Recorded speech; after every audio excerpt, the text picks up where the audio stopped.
Hi everyone, my name is Jennifer and I'm a librarian here at the Elyria Public Library System. Today I'm going to share with you some graphic novel adaptations that we have available. I don't know about you, but I have some classics on my TBR list, but when it comes to reading them, I tend to set them aside for something a little bit more current. Many authors and illustrators have picked up these classics and made their own adaptations. Today I have selected a few that may pique your interest, and all of these can be found at the Elyria Public Library System.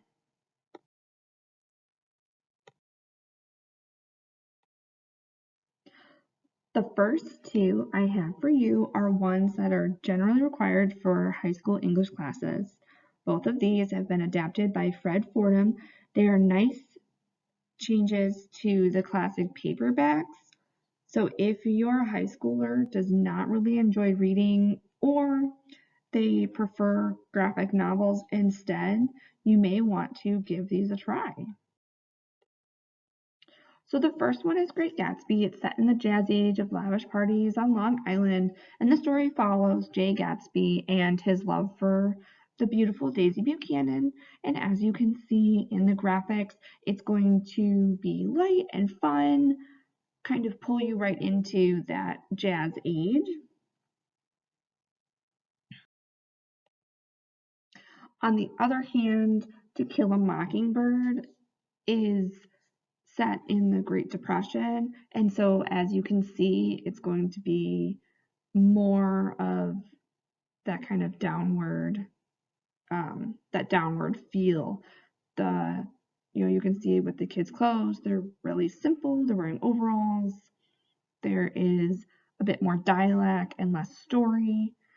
And if you're not familiar with this one, it follows Jean Louise and her brother Jeremy, who are both raised by their widowed father Atticus. And Atticus is a prominent lawyer who encourages children to be empathetic and just. And Tom Robinson, who is a black resident, he's falsely accused, and Atticus will pick up his defense even though the community tells him not to. So it's a real prominent book in this stage and this day and age. But I really enjoyed how the graphics were. It was easy to follow and really enjoyable. Now the next one I have for you is one of my favorite juvenile fiction books, A Wrinkle in Time, and it's going to be adapted by Hope Larson, and it follows this girl Meg and her brother and their friend Calvin, who get to go on this extraordinary adventure through time and space.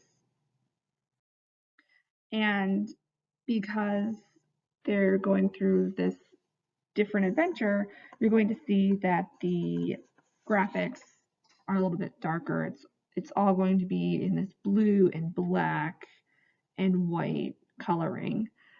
So you can see where's reality and when she gets into space. So the next one I have is the Odyssey, and if you are unfamiliar with this one, it's based on Homer's epic poem, and this has been adapted by Gareth Hines. And if you don't know the epic poem, it's about Odysseus, who just gets done in the Trojan War, and all he wants to do is get home. But unfortunately, he upsets Poseidon, and Poseidon dooms him for years to travel and wander the earth and throws monsters, violent storms, and sirens his way. And because this one is an epic poem, you are going to see the poem rather than dialect. And it's nice that the graphics are a little bit rougher, so you really get the feel of Odysseus's really harsh journey. So the next one I have for you is The Handmaid's Tale. You probably know this one. It's been adapted to a popular TV series, and now it has been turned into a graphic novel. And Margaret Atwood has an excellent capability of pulling you right into this dystopian world where you wonder if this could become part of our world. And the story takes place in Gilead, and this is going to be post-destruction of the United States, and it follows Offred, who is now a handmaid serving a commander and his wife. But this is in the early stages of this government, so Offred can remember the before time. So she remembers what it was like before Gilead was formed.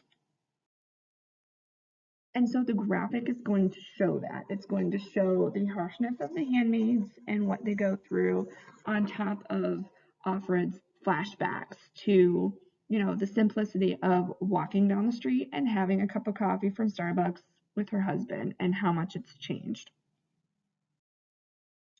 The last one I have for you is Game of Thrones. Now, this book I hear about all the time. I hear it from my friends, I hear it from my family. Some people, they love the book, and some people love the TV series, and it's always recommended. But every time I look at it, I just walk away because I'm just not ready for it yet. But here in this graphic novel series, it's going to be shorter, and I feel like it has a less intimidating feel to it. There are 4 books in this series, and as you can see, it's really that medieval feel. It's going to be more graphic, so you will have blood and gore, but you are also going to have a good mix of story and dialect. And what I love about this one is the detail of the graphics. And so that is it. These are some fun classics. So we don't just have Batman and we don't just have Marvel. We do have some fun other graphic novels that you can look at in our teen and our adult area.